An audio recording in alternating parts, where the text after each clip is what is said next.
Santiago capítulo 3. Venimos estudiando este libro ya hace 1 o 2 meses, 2 meses capaz, ¿sí?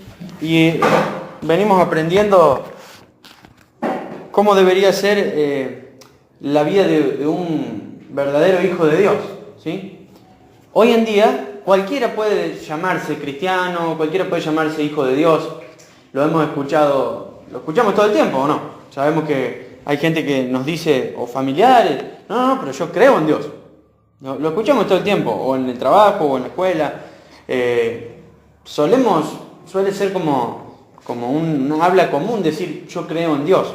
O muchas veces dicen, yo soy cristiano, yo fui a una iglesia, yo iba a una iglesia. A veces la gente simplemente cree que es cristiana. Pero que yo diga algo no significa que yo lo sea, ¿o no? Yo puedo decir soy alto, lo puedo decir, pero ustedes saben que no lo soy. Como cristiano puedo decir soy flaco, todos sabemos que no lo es. Que yo diga algo no significa que yo lo sea, ¿sí? Estamos todos de acuerdo en eso. Que alguien diga que es algo no cambia absolutamente nada. Entonces, lo que Santiago hace al escribir esta primer carta escrita en todo el Nuevo Testamento es de alguna manera hacerle una muestra o una demostración a toda la gente que iba a leer de cómo debería ser un verdadero cristiano. Para que cuando la gente mire esta carta que nosotros estamos leyendo, vea si coincide o no coincide con su vida. Si esta carta no coincide con la vida de cada uno, ¿cuál debería ser la conclusión entonces? ¿Qué opinan? ¿Cómo? Sí, y la conclusión de que vos ¿qué sos? No sos cristiano.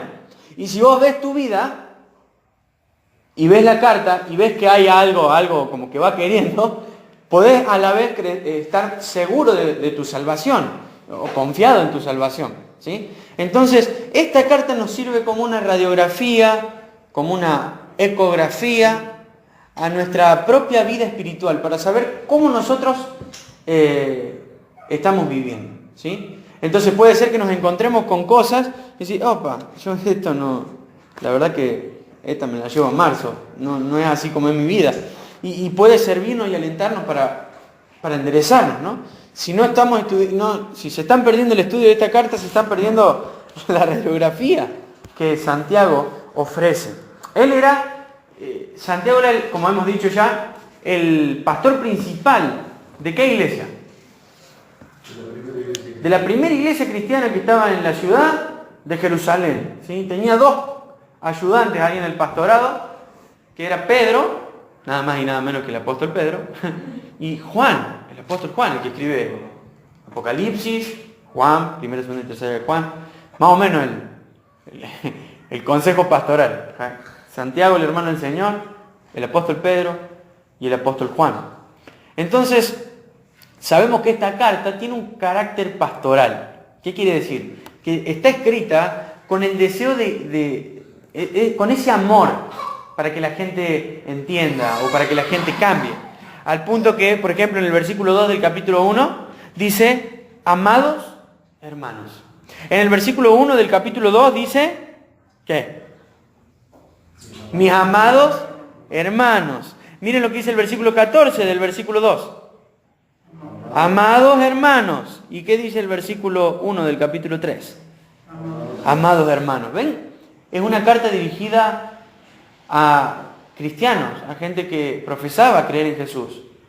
Y entonces él se refiere a ellos como hermanos, ¿sí? Como diciendo, estoy hablándoles de igual a igual.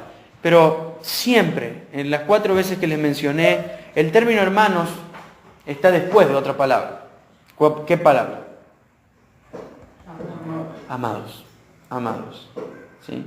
No es, bueno, mira cómo vive Agustín, le voy a escribir esto para que vea, entonces cuando lo lea, no es una carta que nace de la ira, de la bronca, nace ¿de dónde? Del amor puro y genuino. ¿Amor hacia quiénes? Hacia los demás cristianos, ¿sí? Y este amor, que deberíamos tenernos unos a otros, se tiene que ver reflejado en el deseo de que la otra persona sea más como Cristo.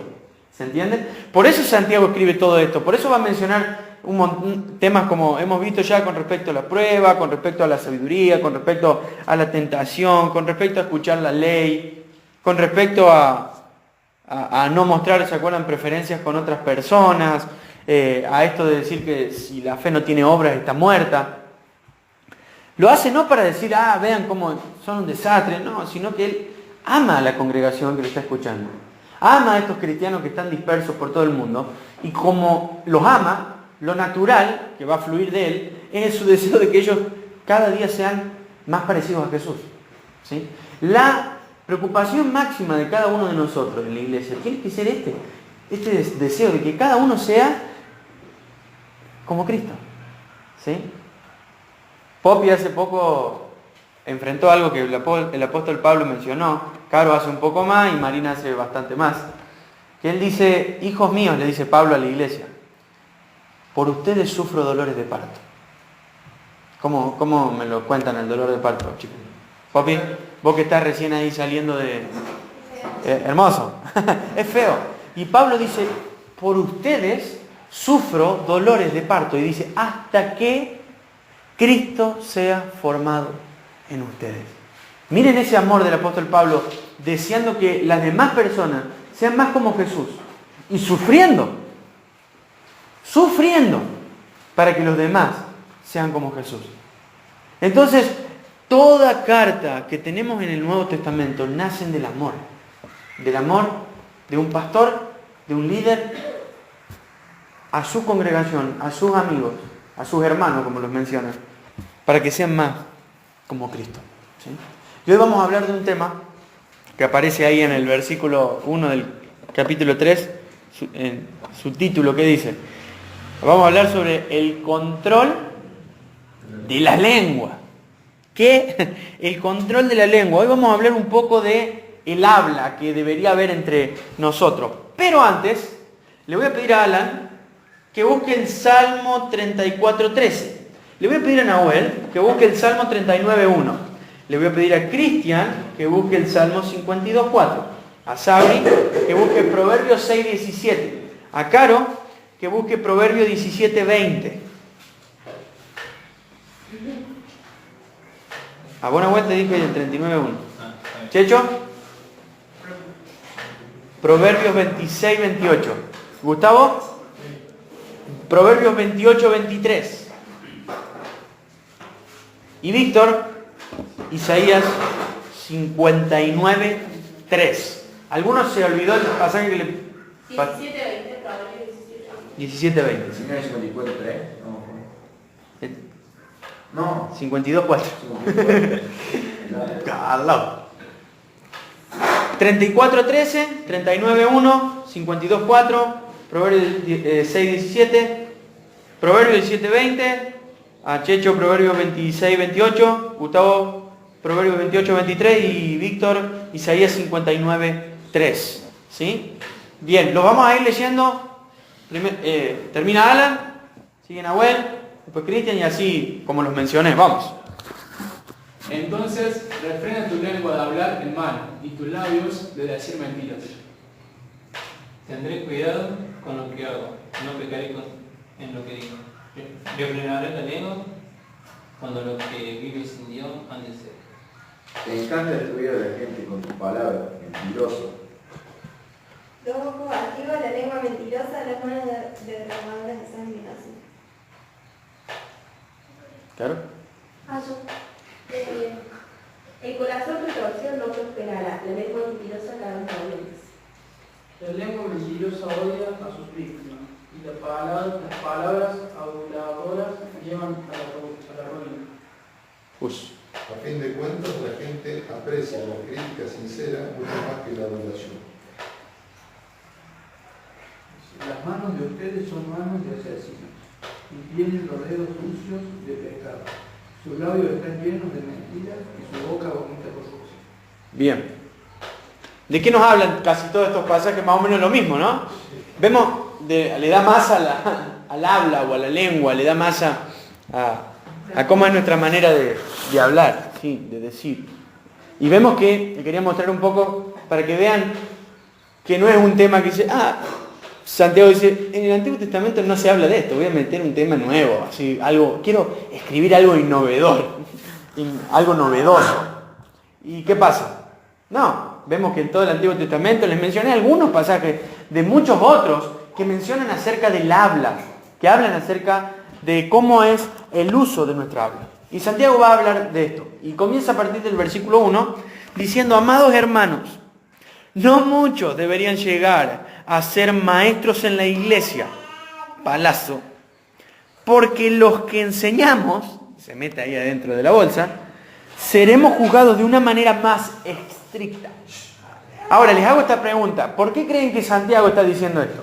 ¿Por qué creen que primero es como que si Santiago hoy entrara, al primero que le dirigiría este capítulo sería, por ejemplo, a mí, porque estoy hablando yo. Si yo estuviera hablando a alguno de ustedes, se lo dirigiría a ustedes. Santiago viene y dice, amados hermanos, congregación, iglesia, no traten de hacerse maestros muchos de ustedes. ¿Por qué? Pues podríamos preguntarle a Santiago, bueno, porque seremos juzgados de una manera más estricta. Entonces ahora yo le hago otra pregunta, ¿por qué creen que Santiago está enseñando esto? ¿Qué opinan?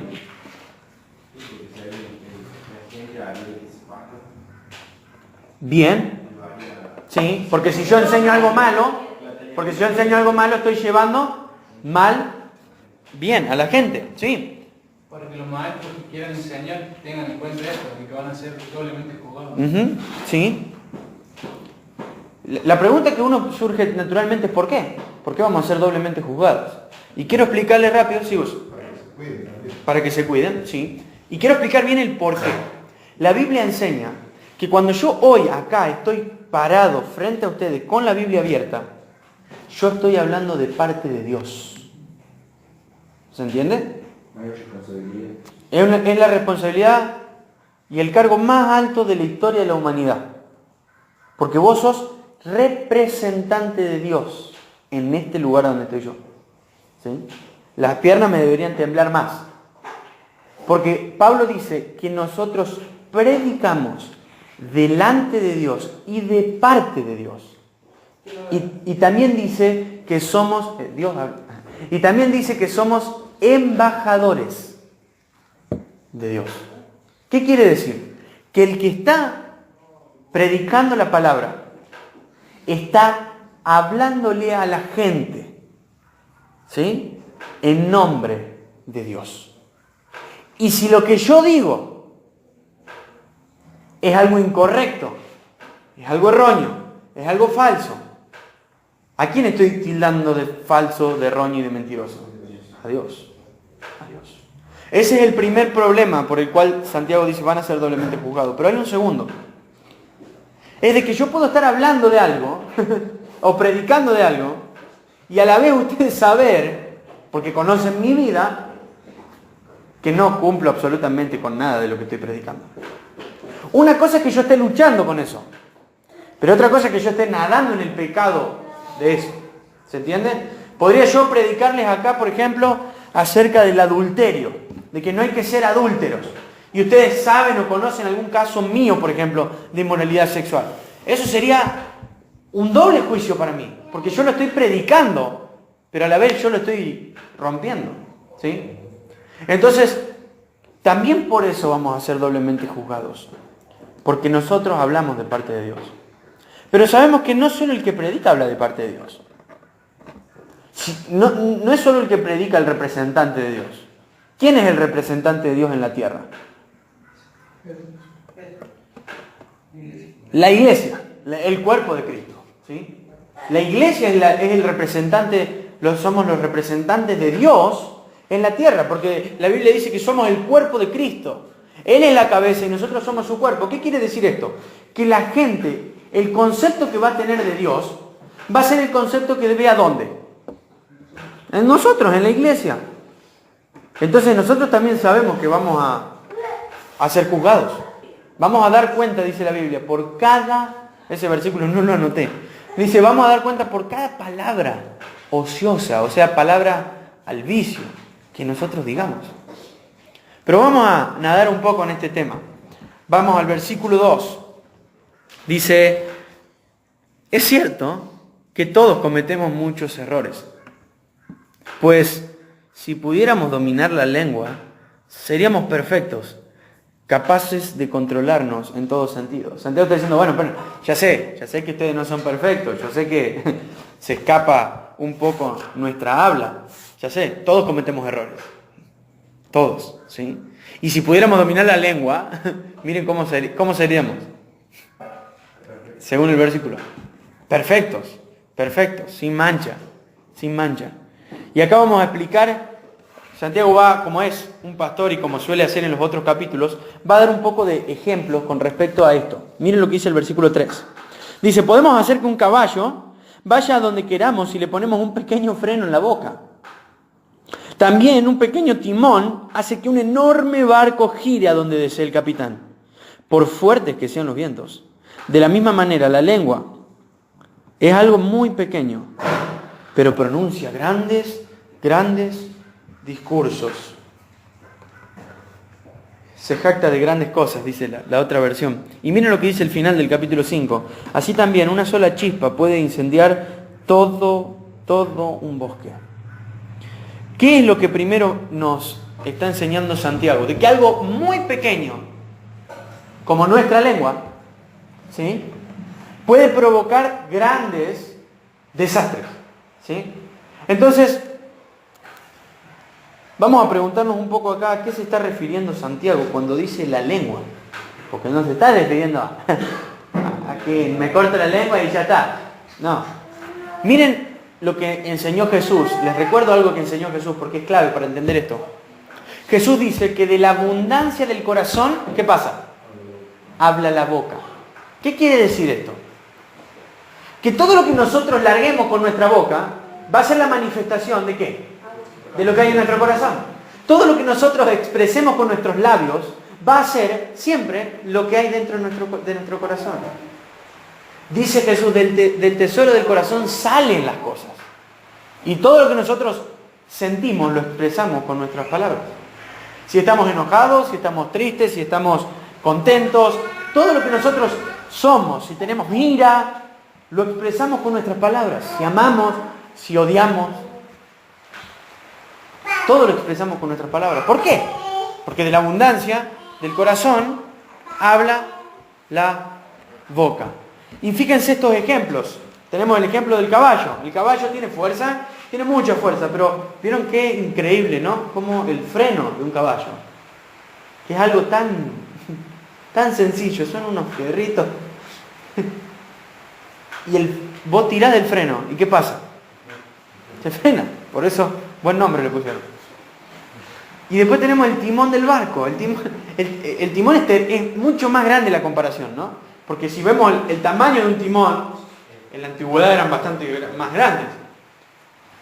Y lo calculamos con el tamaño del barco, ¿qué podríamos decir? Que muy zarpado la diferencia. Y dice que de la misma manera, el timón puede gobernar el barco, no importa cómo sean los vientos. Ese es el segundo ejemplo. Y el tercero, ha ocurrido, lo hemos visto, una pequeña chispa, un cigarrillo, o lo que sea, ha provocado grandes incendios. ¿Sí? Entonces lo que Santiago está diciendo es, le voy a hablar del habla, le voy a hablar de la lengua, de nuestro hablar, pero quiero contarles de que si hay algo que a ustedes les va a costar dominarlo, va a ser eso.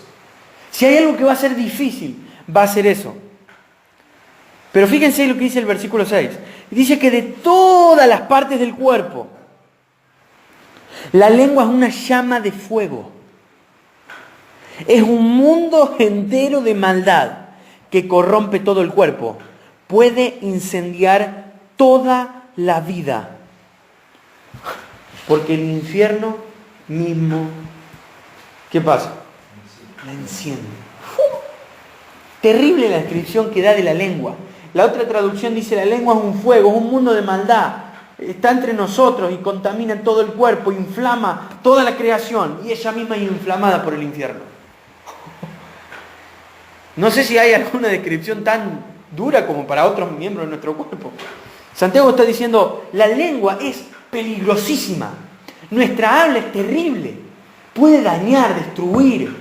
puede hacer desastres. Pero antes de explicar bien todo, quiero que sigamos leyendo, porque dice, el ser humano puede domar toda clase de animales. Puede domar las aves, puede domar los reptiles, puede domar los peces, pero nadie puede domar la lengua.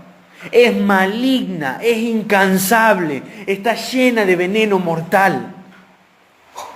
Yo no sé si Santiago habrá tenido alguna experiencia personal con respecto a esto, pero es increíble.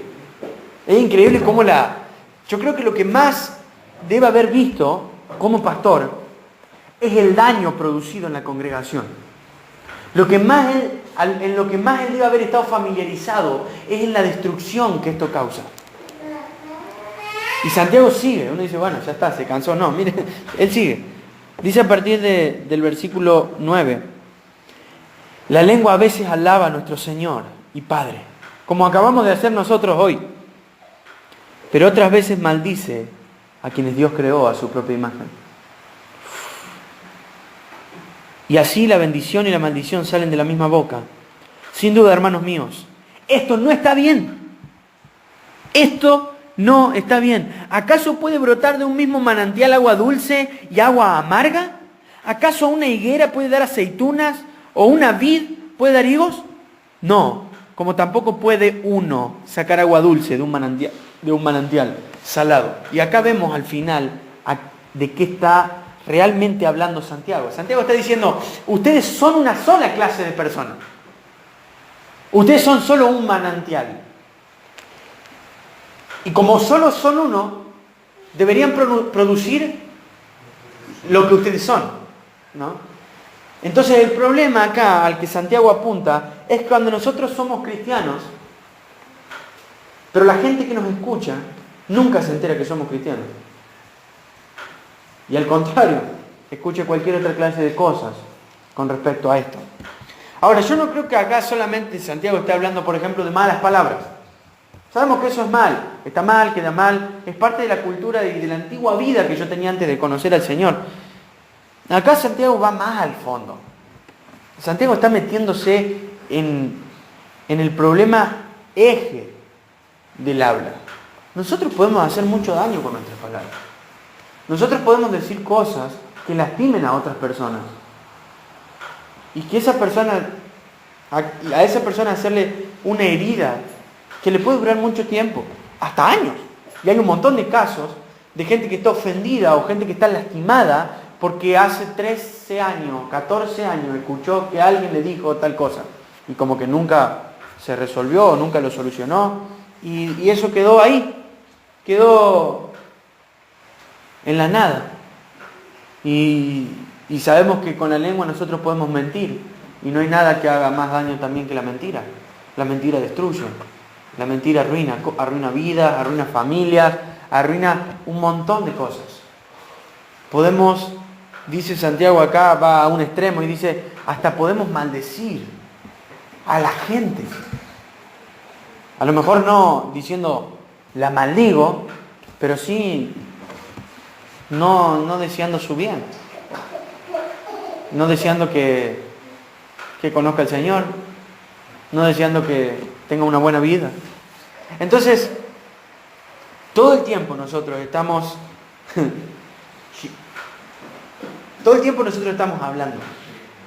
Habían hecho un cálculo que no me acuerdo si lo anoté, creo que no.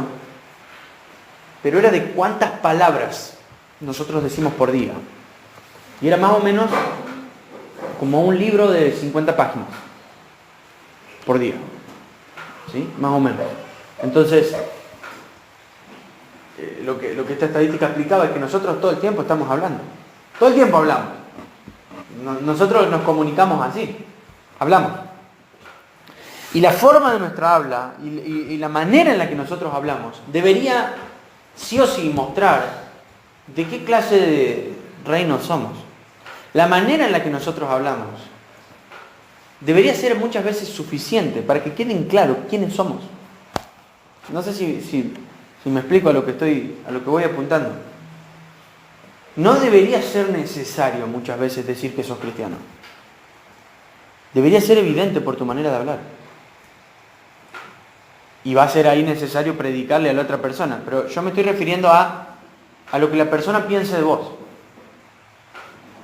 Cuando nosotros, por ejemplo, si en este momento fuéramos teletransportados y cayéramos, por ejemplo, en, no sé, en China, pero caemos adentro de una casa y estamos con un grupo de chinos, ¿qué vamos a hacer? ¿Vamos a escuchar que ellos hablan en estas palabras raras que hablan? Y automáticamente nos vamos a dar cuenta que no es nuestro lugar, que estamos en un lugar distinto, diferente, ¿sí? Si más o menos nos damos cuenta, vamos a saber que podemos estar en China. ¿Por qué? Porque estamos escuchando su idioma. El cristianismo también tiene su idioma. No podemos nosotros seguir hablando como el mundo. No podemos seguir teniendo el mismo vocabulario que tenía el mundo. No podemos seguir deseándole el mal a otra persona, ofendiendo a otra persona con nuestras palabras. Eso se termina, no podemos mentir. Ese es nuestro vocabulario. Esa es nuestra manera de relacionarnos entre nosotros. Somos diferentes a la sociedad. Somos diferentes al mundo. Somos diferentes. Entonces, sabemos que tenemos que ser diferentes. Pero acá Santiago plantea algo que es muy raro, porque él plantea algo, pero a la vez él dice que nadie lo pudo hacer. ¿Vieron? Él dice, tenemos que dominar la lengua, tenemos que dominar nuestra manera de hablar. Pero si ustedes leyeron en el versículo 6, en el versículo... No es en el 6, en el 8, dice, nadie pudo domar la lengua. Es como que él te está diciendo, tenés que dominar tu lengua, tenés que controlar tu manera de hablar. Tu manera de hablar tiene que ser diferente, pero también te explico algo, nadie lo pudo hacer. Y es como que uno dice, ¿qué onda? Qué raro. Pero lo que una vez dijimos, creo que fue la primera vez que empezamos a estudiar Santiago, es que Santiago le está hablando a gente ya suponiendo que tiene ¿qué? Dentro. Su espíritu, el Espíritu Santo. Por eso Santiago no menciona a Cristo, por ejemplo, sino que ya habla desde Cristo. O sea, habla con gente que ya entiende quién es Cristo. No habla de la salvación. Habla con gente que ya ha entendido la salvación. Por eso habla de las obras, habla de las pruebas, habla de las tentaciones, habla de la ley, habla de la sabiduría, habla de no hacer distinción de personas dentro de la iglesia. Son todos temas que conciernen a la vida de la iglesia. No está hablándole a los incrédulos. Por eso también decía la primera vez que no es un libro para que lea un incrédulo así se sienta satisfecho. Porque Santiago no está dando un relato evangelístico. No está diciendo, con esto se van a convertir. No, le está hablando a gente que ya profesa ser cristiano. Que dice, yo soy cristiano. Entonces le está diciendo, bueno, así tiene que ser tu manera de vivir. Así tiene que ser tu manera con las pruebas, tu manera con la fe, tu manera con la tentación, con la ley. Así es como vos te debes conducir. Entonces, sabemos nosotros, porque tenemos la revelación completa de Dios, que para nosotros es imposible dominar nuestra manera de hablar. Y acá es donde cobra importancia el Espíritu Santo.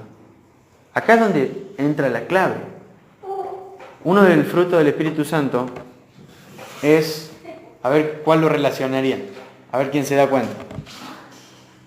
Hay un fruto que encaja, una manifestación del Espíritu Santo que encaja clave en esto que estamos hablando de la lengua. ¿Dominio propio? El dominio propio. El dominio propio es clave. Y eso es un fruto del Espíritu Santo.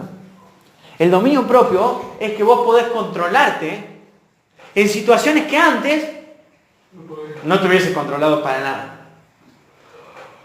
Y una de las manifestaciones en las cuales más se va a ver el dominio propio es nuestra manera de hablar. Es en nuestra manera de relacionarnos verbalmente. ¿Sí?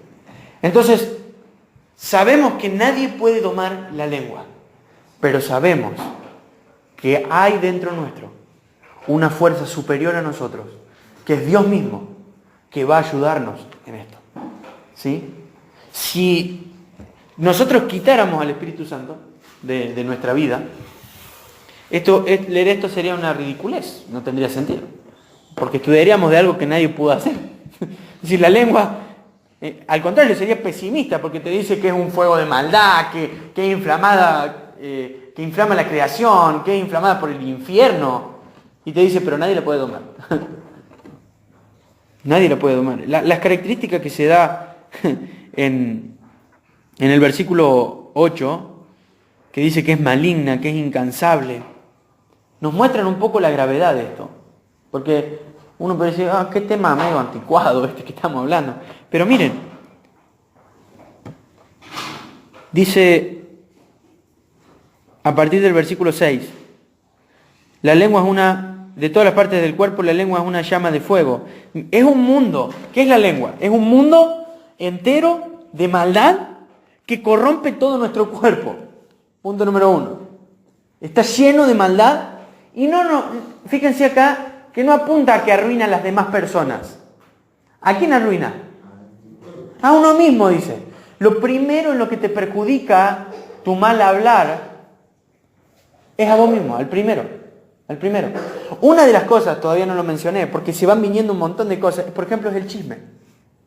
Si hay algo que es destructivo dentro de la iglesia es el chisme. Y tiene un veneno triple, dice Spurgeon. Porque daña de quien vos estás hablando, daña al que vos se lo estás contando, porque le estás dando un mal ejemplo, y a quién más, y te daña a vos mismo. Fíjense qué interesante, y ahí Santiago dice, tiene un veneno mortal, tiene un veneno triple. Si nosotros hablamos mal de alguien, estamos largando un veneno triple. Porque estamos quedando mal a la persona.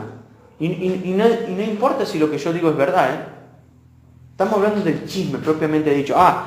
Yo por ejemplo le cuento a Nahuel algo malo que hizo Cristian. Estoy dañando a Nahuel. ¿Por qué? Porque estoy haciéndole a él ver de otra manera diferente a partir de ahora a Cristian. Lo estoy dañando a él porque le estoy dando un mal ejemplo, porque estoy siendo un chismoso. Estoy a la vez también dándole un mal ejemplo, llevándolo después a que él lo haga. ¿Sí? Después estoy dañando a Cristian, porque Nahuel ya puede seguir después hablando de Cristian, del problema a lo mejor que tuvo Cristian. Porque también después a Nahuel le va a costar amarlo a Cristian, porque ya se hace la idea de lo que yo le conté, no de quién es Cristian. Entonces, estoy dañando a Cristian, porque nada de esto tiene que ver con su ayuda, nada tiene que ver con su edificación, nada tiene que ver con su bien. ¿Se entiende? Y me estoy dañando a mí mismo, porque estoy rompiendo los mandamientos del Señor, porque estoy reflejando ¿a quién? ¿A Cristo? No, estoy reflejando al diablo. A él se lo llamó el padre de la mentira, al Satanás. Entonces con el chisme nosotros hacemos un desastre, con la mentira hacemos un desastre. Y la mentira es exactamente igual, daña a la persona de la que estoy a lo mejor mintiendo, al que se lo estoy diciendo, y me daña a mí mismo. ¿Ven este triple ataque? Ahora, nosotros en la sociedad nos encontramos con chismes, ¿qué opinan? ¿Con mentiras? ¿Con malas palabras? ¿Sí? ¿Con a veces desearle el mal a otra persona? Todo el tiempo, ¿no? Y fíjense qué duro lo que dice Santiago. Al final de todo del versículo 10. Al final del versículo 10. Está entre signos de exclamación. ¿Qué dice? Eso no está bien. En la otra traducción dice, esto no debería ser así. No en un cristiano. Está bien que lo veamos en la sociedad. ¿Por qué? Y porque viven conforme a lo que ellos, a su muerte espiritual. El problema no es cuando lo vemos en la sociedad. El problema es cuando lo vemos en la iglesia. El problema es cuando lo vemos entre nosotros. Cuando vemos el chisme, cuando vemos la mentira, cuando vemos malas conversaciones entre nosotros. Ahí Santiago está diciendo, esto no debe ser así. ¿Por qué? Porque ustedes han sido transformados por el Señor. Y ustedes deberían estar produciendo agua dulce. Y es ilógico, sería ilógico para nosotros que vayamos a alguna fuente y que, imaginémonos que de esta fuente sale agua. Entonces vamos, ponemos la mano así, o acá nomás en la canilla esta que está acá a la vuelta. Tomamos así y es agua rica, agua dulce. Sacamos la mano, volvemos a poner la mano, tomamos y agua salada, un desastre. O que estamos tomando una botella. Ya van 2 veces que en la panadería me ponen sal en la botella. Y va el chico tonto. Y Alan se me ríe. Claro, porque yo voy confiando de que tiene agua común. Y el otro día estábamos en la panadería y teníamos en la heladera 2 botellas. Entonces agarro la primera, la miro como buen inteligente, no tenía nada, tomo agua. Y después agarro la segunda, y la segunda no la miré, y la segunda sí tenía sal. Entonces, no sé por qué, pero de alguna manera así somos como cristianos muchas veces, ¿no? Parece algo que en realidad no es. Dice, mirá vos, porque desde lejos no se ve. Está muy bien hecho. Desde lejos no se ve. El tema es cuando vos lo probás, cuando vos ves que hay dentro. Y como cristianos nosotros no podemos mostrarnos de esta manera. No podemos mostrarnos, decir, yo soy cristiano, pero de esa manera vos estás cometiendo chismes, o de esa manera vos estás mintiendo, o de esa manera vos estás diciendo malas palabras, o esto o lo otro. No, es como tomar esa botella con sal. ¿Qué vamos a hacer automáticamente? Lo vamos a escupir y nos va a quedar ese sabor feo. Y no tenemos que darle ese sabor feo a la sociedad de quienes nosotros somos, ni siquiera, y mucho menos entre nosotros. Nuestra manera de hablar debería ser suficiente para que las demás personas sepan que somos hijos de Dios. Debería ser suficiente nuestra manera de hablar y nuestra manera de actuar. Y debería quedar claro y evidenciado que somos salvos y hijos de Dios. Lamentablemente, esto no es así. Por eso Santiago lo pone en la mesa y dice, muchachos, esto no está bien. La lengua es mala. Es mala. Dice en el final del versículo 5, una sola chispa puede incendiar todo un bosque. Como diciendo algo tan... una de las características de la lengua que la hace tan destructiva es que algo tan sutil puede hacer un desastre. ¿Sí? Y yo le comenté algo a Agustín, algo con respecto de Checho, algo tan sutil así. Y después Agustín lo comentó con Cristian lo comentó con Alan lo comentó con Víctor, y se fue extendiendo, y después todos pensamos mal de él y nadie habló con él. Y el método bíblico, que lo hemos estudiado hace mucho cuando hablamos de Mateo, es que si una persona está cometiendo algún pecado o algo, ¿qué debo hacer? Ir a hablarlo con esa persona, para su bien, para que esa persona cambie. Y nada más, hasta ahí. Y vemos que a veces no lo hacemos, ¿no? O las mentiras, o hablar mal del otro. O a lo mejor no se trata de hacer algo malo, sino no hacer algo bueno. Nunca hablo bien de nadie, nunca bendigo a nadie, nunca oro por nadie. Y también es igual de malo. Entonces, sabemos que la lengua es mala y que nadie la puede dominar. ¿Sí? Es mala, ¿por qué? Porque nuestro corazón es malo. Ahora, si de la abundancia del corazón habla la boca, y sabemos que lo que nosotros hablemos va a manifestar lo que nosotros somos, entonces, ¿por dónde empieza el cambio? ¿Por dónde? Por nosotros. Básicamente, ¿por dónde? Por nuestro corazón. Por nuestro corazón. Reconociendo nuestros pecados. Pero es un cambio interno. No es decir, bueno, a partir de mañana voy a tratar de no decir tantas cosas. O lo que sea. No se trata de ponernos como un manual de instrucciones con respecto a qué decir y qué no decir. Tiene que haber un cambio interno en nuestro corazón. Y eso va a ser evidenciado después en nuestra habla. Jesús se enojaba con los fariseos porque los fariseos querían como mejorar todo, pero por fuera. Todo para que la gente rápido lo vea. Y el Señor dice, no, vos no podés agarrar un vaso y limpiarlo solo por fuera. ¿Quién va a tomar un vaso? ¿Quién de ustedes tomaría un vaso lleno de barro por dentro, pero limpito por fuera? ¿Quién lo tomaría? Nadie tomaría un vaso así. Entonces Jesús dice, limpien primero lo de adentro y después solito lo de afuera va a quedar limpio. Sabemos que para mejorar nuestra manera de hablar debemos purificar, ¿qué? Nuestro propio corazón a través del arrepentimiento de nuestros pecados, a través de un entendimiento de que eso está mal y que yo debo cambiarlo. ¿Sí? Que yo debo cambiarlo. Esto no debe ser así. ¿Por qué? Porque yo soy cristiano y tengo que producir solamente una sola cosa. ¿Sí? Solamente una sola cosa. Entonces, tenemos el segundo subtítulo que dice, la verdadera sabiduría proviene de Dios. Y dice, si ustedes son sabios, si ustedes son sabios y entienden los caminos de Dios, demuéstrenlo viviendo una vida honesta y haciendo buenas acciones con la humildad que proviene de la sabiduría. Pero si tienen envidias amargas y ambiciones egoístas en el corazón, no encubran la verdad con jactancias y mentiras, pues la envidia y el egoísmo no forman parte de la sabiduría que proviene de Dios. Dichas cosas son terrenales, puramente humanas y demoníacas, pues donde hay envidias y ambiciones egoístas también habrá desorden y toda clase de maldad. Sin embargo, la sabiduría que proviene del cielo es ante todo pura, también ama la paz, siempre es amable, siempre es dispuesta a ceder ante los demás, está llena de compasión y del fruto de buenas acciones. No muestra favoritismo y siempre es sincera. Y los que procuran la paz sembrarán semillas de paz y recogerán una cosecha de justicia. Esta última porción la vamos a ver más en profundidad la próxima vez. Pero acá como que también Santiago hace una especie de resúmenes, ¿vieron? De cosas que él viene hablando.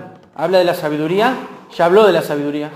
Habla de esto de no hacer acepción de personas, de no tener envidia, de no tener egoísmo, por ejemplo, también. Habla de vivir de una manera pura, de amar la paz. Y a lo último habla de ser amables. Habla, por ejemplo, de tener compasión. Habla de ceder ante los demás. Y todas esas tres cosas, generalmente uno ¿cómo los expresa? La amabilidad con su lengua, con su manera de hablar, ¿sí? Y obviamente con nuestra manera de actuar, ¿no? Pero es una característica de un verdadero cristiano. La amabilidad, el amor, que va a encontrar en las palabras. Cuando alguien venga, o cuando alguien viene a la iglesia, cuando alguien nos visita, o mismo entre nosotros, todo el tiempo nuestra manera de hablar debe ser de bendición para las demás personas. Debe ser algo que sume y no que reste, ¿sí? Debe ser algo que alegre el corazón, no que lo estropee. Y esto es un arma letal, que vamos a usarla para el mal o para el bien. Va a ser un arma clave, porque si la usamos bien, va a traer mucha bendición a la iglesia. ¿Por qué? Porque no hay nada mejor que encontrarse en un lugar donde está lleno de amabilidad, de compasión, de ternura, donde las palabras son, dice Proverbios, por ejemplo, que la blanda respuesta quita la ira. Es decir, que hasta tu palabra blanda o llena de amor puede hacer que la otra persona se le vaya el enojo. Y eso es algo que nosotros debemos evidenciar. Sabemos y conocemos que hay personas que son más buenudas que otras, ¿o no? Como que son más que te caen mejor de entrada que otras, ¿sí? Y esas personas siempre van a ser los mejores ejemplos. Pero también sabemos que el Espíritu Santo transforma la vida de toda la iglesia. Y que esta amabilidad y gentileza, el Señor la quiere ver en todos. En algunos se va a ver más. ¿Por qué? Porque tiene que ver con que ya la persona ya es así. Pero si ya es así, y es así, no le da gloria a Dios. ¿Por qué? Porque es así. ¿Cuándo le da gloria a Dios? Cuando yo soy un cabrón, un jetón, y transformo mi manera de hablar en amabilidad, en bendición. Y soy una persona que estoy todo el tiempo cediendo ante los demás, dice, como leímos ahí, que soy amable, puro, lleno de paz. Wow, ahí es diferente. Si lo veo en una persona que siempre fue así, porque hay gente que ni siquiera siendo cristiano, es una persona que lo escucháis y es como, re buenudo. Pero el verdadero cambio que le da gloria a Dios es cuando una persona rebelde o jetona, como Juan, por ejemplo, el apóstol Juan, que le decían hijo del trueno, que en una ciudad que andaba haciendo las cosas mal, dice, Señor, ¿por qué no oramos para que caiga un rayo? Como diciendo, ya está. Ese que después es llamado el apóstol del amor, por su manera tierna de hablar. Ahí vemos, eso le da gloria a Dios. ¿Por qué? Porque uno ve todo ese proceso y ve esa transformación. Moisés fue llamado el hombre más manso de la tierra. Pero si ustedes estudian la vida de él, era un cabrón Moisés. Hablarle a la roca. ¡Pah! Le pegó un palazo. Era un cabrón. Era cabrón. Y nos encontramos con un montón de personas que van siendo forjadas por el Señor. ¿Sí? El último versículo, y con esto terminamos, es 2 Pedro. Los tres patitos. 2 Pedro 2, 22. 21.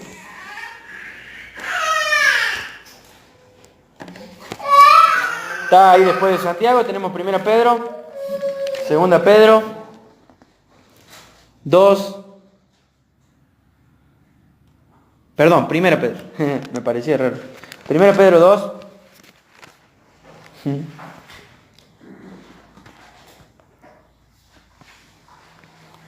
21. Dios los llamó a hacer lo bueno, aunque eso significa que tengan que sufrir, tal como Cristo sufrió por ustedes. Él es su ejemplo y deben seguir sus pasos. Versículo 22. Él nunca pecó y jamás, ¿qué? Jamás engañó a nadie. Miren cómo siempre Cristo termina siendo nuestro máximo ejemplo, ¿no? Miren lo que dice el versículo 23. Él no respondía cuando lo insultaban. Él no amenazaba con vengarse cuando sufría. Él dejaba su causa en manos de Dios, que siempre juzga con justicia. Él cargó nuestros pecados sobre su cuerpo en la cruz, para que podamos estar muertos al pecado y vivir para lo que es recto, Por sus heridas ustedes son sanados. Antes eran como ovejas que andaban descarriadas en su manera de vivir, pero también descarriadas en su manera de hablar. Pero ahora han vuelto a su pastor, el guardián ¿de qué? De sus almas. Entonces, ¿de qué manera nosotros vamos a ir siendo transformados en nuestra manera de hablar? Mirando ¿a quién? A Cristo. A aquel que nunca pecó con sus labios, a aquel que no hubo engaño en su boca, que cuando lo maldecían, ¿qué hacía? No respondía con maldición. Él, ¿qué hacía? Encomendaba la causa a su Padre, decir, Señor, vos me defendés. No trataba de defenderse él mismo. No saltaba, como solemos saltar todos nosotros, que es algo que es motivado y movido por nuestro orgullo. Él agachaba la cabeza. Dice también Proverbios que en la multitud de palabras nunca falta, ¿qué? El pecado. Entonces una de las maneras de controlar un poco la lengua es no usarla tanto. Es lo que Santiago ya dijo, ser pronto para oír y tardo o lento, ¿para qué? Para hablar. Me gusta porque como que él siempre entrelaza los temas. Y es hermoso ser parte de una iglesia, de una congregación, donde sabés que si hay algo que van a decir de vos en público va a ser bueno. Y si hay algo que van a decir de vos malo, va a ser con vos en privado. Es hermoso saber que vas a escuchar palabras de amabilidad, de amor, porque así va a ser la iglesia en el cielo. Si hay algo que va a salir de nuestra boca en el cielo, va a ser cosas buenas. Todo bueno. Y tenemos que empezar a ejercitar esto, porque tenemos el poder del Espíritu Santo y al máximo ejemplo. Tenemos a Cristo y tenemos el poder del Espíritu Santo. Y a medida que lo vayamos haciendo unos con otros, mutuamente, va a ser mucho más fácil para el resto que le cuesta a lo mejor más. Porque es más fácil adaptarse, porque se trata de una cultura, se trata de una manera de vivir de esta forma, en la cual estamos siendo amables todo el tiempo, bondadosos con lo que decimos, estamos reconociendo siempre públicamente lo bueno que hace el otro, estamos alentándonos. Y creo que lo más hermoso, bueno que puede salir de nuestra boca hacia los demás es orar unos por otros. Creo que el mejor uso que le podemos dar a nuestra lengua es cuando oramos unos por los otros y cuando intercedemos por los demás. En vez de andar mintiendo, en vez de andar rumoreando, criticando, en vez de andar insultando, cuando nos ponemos delante del Señor y oramos por los demás. Entonces, les dejo este desafío. En realidad, Santiago nos deja este desafío. El Señor nos deja en su palabra este desafío. De que cuando nos encontremos haya más amabilidad, ternura, más paz. Porque va a ser la prueba ante el mundo que somos sus discípulos, si tenemos amor. Y es hermoso encontrar una comunidad donde sus palabras están llenas de amor. ¿Sí? Y que si vamos a confrontar el pecado, lo vamos a hacer también con amor. Y que si vamos a confrontar el pecado de alguien, va a ser solo con esa persona. Y así vamos a ir creciendo en la unidad de la fe, como dice Efesios. Vamos a ir creciendo en el vínculo de la paz. Somos la iglesia de Cristo y somos representantes del Señor. Y nuestra manera de hablar siempre nos va a definir. Nos va a definir nuestra manera de hablar. Así que oremos para que el Señor cambie nuestra manera de hablar. Quizás no decís malas palabras, pero sos bastante chismoso. Quizás no sos chismoso, pero decís malas palabras. Quizás mentís. Quizás sos bastante duro para decir las cosas y tenés que aflojar un poco. Quizás ya has tenido algunos casos de que diciendo algo heriste a otro y lo tendrías que decir de otra forma. Hay muchas cosas que cambian. Y el Señor está con nosotros. Y esto recién comienza. Y su Espíritu nos va a ir moldeando. Su Espíritu nos va a ir transformando el carácter de aquel que nunca pecó ni hubo engaño en su boca. Así que los invito a que terminemos orando por esto. Por nuestra vida verbal, nuestra habla, para que el Señor trabaje y transforme esto, para que durante la semana lo pensemos, lo mastiquemos y el Señor nos ayude a reflejar a Cristo aún en nuestra manera de hablar. ¿Sí? Vamos a orar.